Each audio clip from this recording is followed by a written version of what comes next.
All right, guys. So this 40-pound guy right here, he kind of saved my life. All right, so story time. So me and Cash the other night, we decided, you know what? Let's go camping.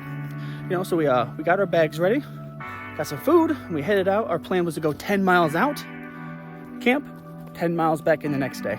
Nothing too crazy. We did this 100 times. So anyway, so this particular night, we decided to go out. Ended up being that we went out a little later than planned, and we ended up having to go a different route than planned because of the rain. It actually caused us to go a different route, a route that I was not as familiar with. All right, so the rain made me change my plans. And if you know me at all, I do not do well with that. I actually thought about turning around and going home. But yeah, so what ended up happening was I took this new route, completely different route, was not familiar with it. So we hiked and we found a decent spot. Actually, it wasn't bad at all. It overlooked some water. But I just had a bad feeling the whole time.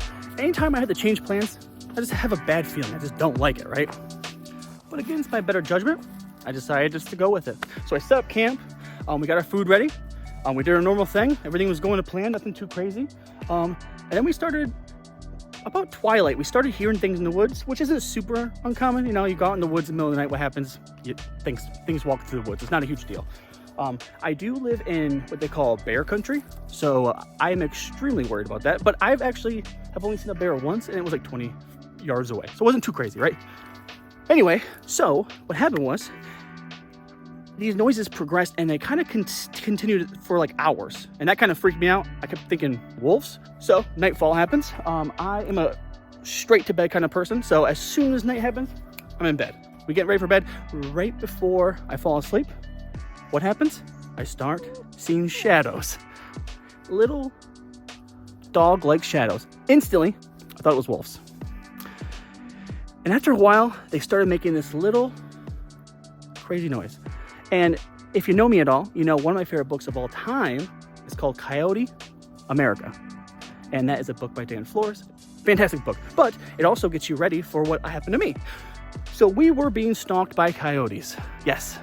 I had bear spray, I had a knife. The average coyote is about 60 pounds, right?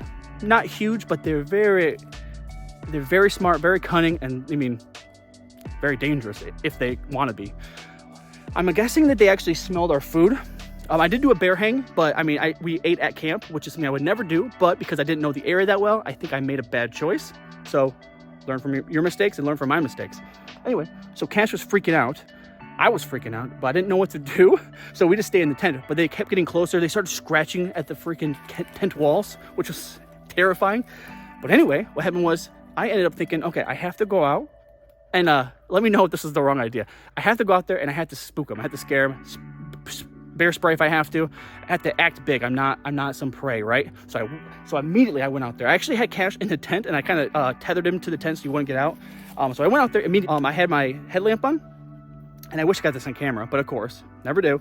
So ended up happening. I went out there, 15 sets of eyes, I swear. I mean, probably, I mean, it's probably like 7 sets of eyes. But I mean, in my brains at the moment, in my adrenaline-filled brain, instantly, I thought, this has to be 15 coyotes. So they're all looking at me instantly.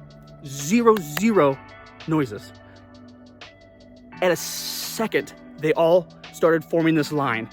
There was no noise. It was the craziest thing I've ever seen, and I heard the lack of noise made me so scared. It's happened. I'm kind of getting ready and embracing my death, and Cash runs out of this tent. I mean, this dude right here, this little guy comes out of the tent and instantly just like goes into monster mode. I mean, he wasn't like aggressively attacking these things in any way, but like I've never seen him like this. I mean, he literally ran out and he was pulling up this tent. He almost pulled my tent right out the stakes. I mean, he was going nuts. I mean, he was freaking out.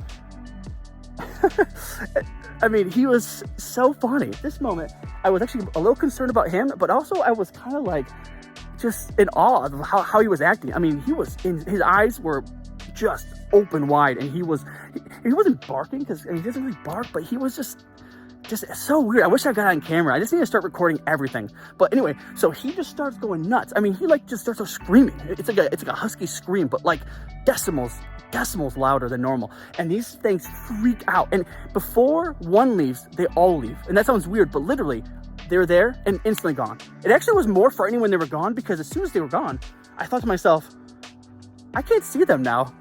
Like before, at least I could see them attacking me. And now it's like, I don't know what to do. So me being the tough guy, I went back in my tent. I stayed up all night. I ended up watching a lot of podcasts. And as soon as dawn broke, I decided to get up and get out of there. So this little dude, this guy right here, see him?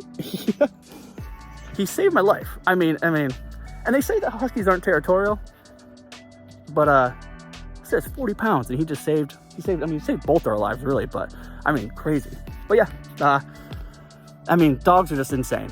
If you feel at all afraid of anything, get yourself a dog.